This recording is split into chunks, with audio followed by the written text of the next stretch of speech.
Bienvenidos al podcast del viaje que no hicimos. Soy María del Águila Molina y te invito a que me acompañes en este viaje cada jueves a las 19 horas.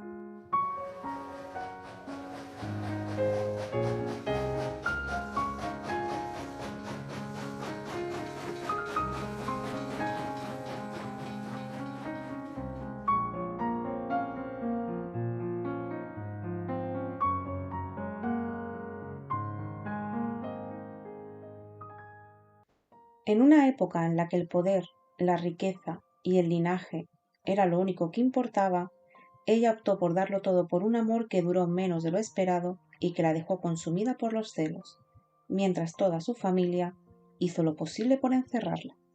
Soy María del Águila Molina y hoy te invito a que me acompañes en este viaje a Castilla, para hablar de Juana I de Castilla.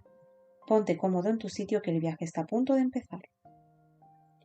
Que las conspiraciones entre monarquías en el siglo XVI era algo muy típico y muy normal, eso es por todos sabido, pero que quienes no te dejen reinar, siendo la legítima heredera, sean tu madre, tu padre, tu marido y tu hijo, es algo que volvería loco a cualquiera.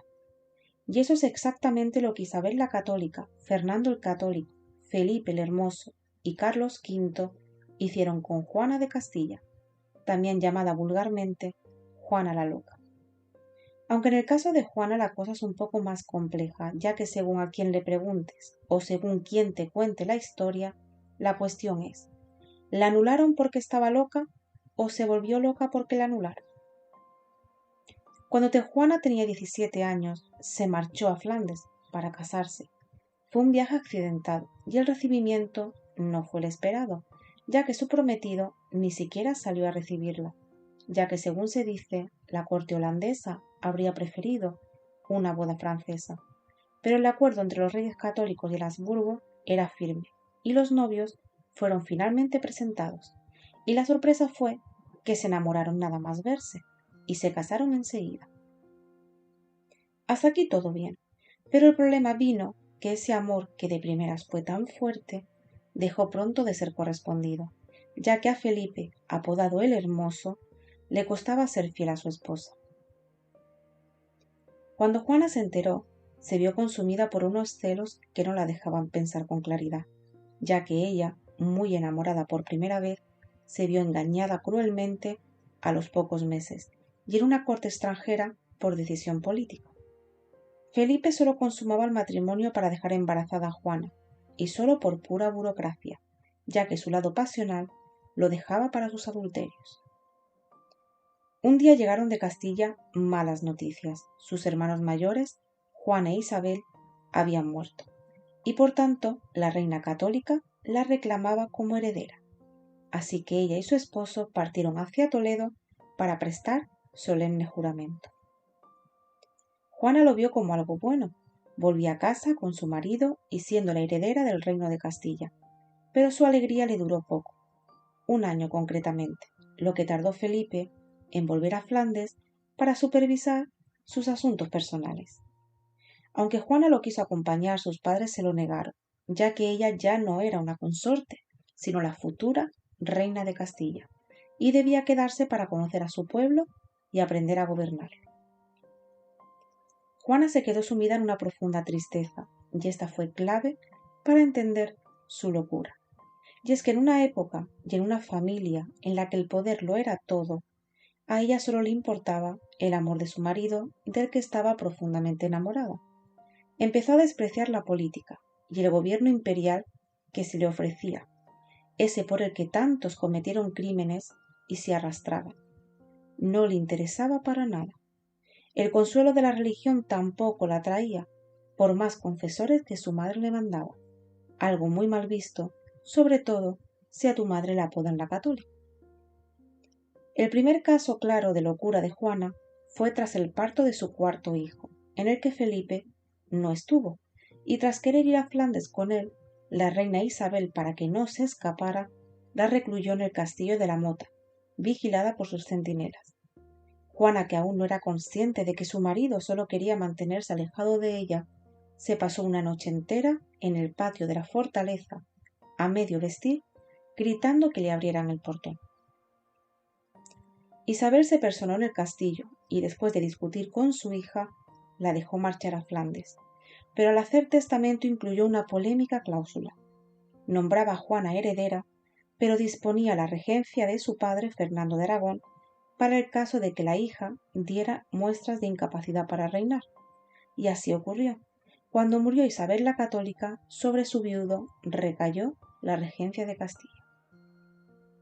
16 meses después del fallecimiento de Isabel la Católica, el 28 de junio concretamente, Felipe el Hermoso, que no quería a su mujer, pero sí quería su corona, le comunicó que había firmado con su padre la Concordia de Villafáfila, en la que se estipulaba que si la nueva reina no quería o no estaba en condiciones de gobernar, Felipe asumiría total autoridad y hasta continuaría siendo rey a la muerte de su esposa. Esto duró poco, ya que Felipe moriría de forma prematura a causa de unas fiebres. Unos dicen que por la ingesta de agua helada y otros que fue envenenado. El caso es que Juana no asumió su responsabilidad de Estado y se entregó a la locura. Dispuso que el cadáver de su esposo fuera transportado desde Burgos, donde murió, hasta Granada, donde deseaba ser enterrado, con la salvedad de su corazón que pidió fuera enviado a Bruselas. Avanzaban siempre de noche. 8 meses duró el largo camino por la estepa castellana, en los que la viuda jamás se despegó del féretro, mientras la podre y los gusanos descomponían el cuerpo de Felipe el Hermoso. A mitad de camino Juana tuvo a su quinto hijo, una niña, a la que llamó Catalina. Viéndola en semejante estado, los aristócratas se reunieron para invocar una de las cláusulas testamentarias de Isabel, que entronizaba a Fernando el Católico, nombrando regente al cardenal Cisneros, que querían devolver el poder a Fernando, cuya competencia política estaba fuera de toda duda. Juana se negó a ceder el poder a su padre y revocó todas las prebendas decididas por su difunto marido.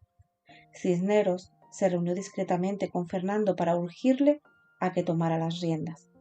El padre se vio con la hija y la convenció de que le cediera el mando, pero no hizo solamente eso.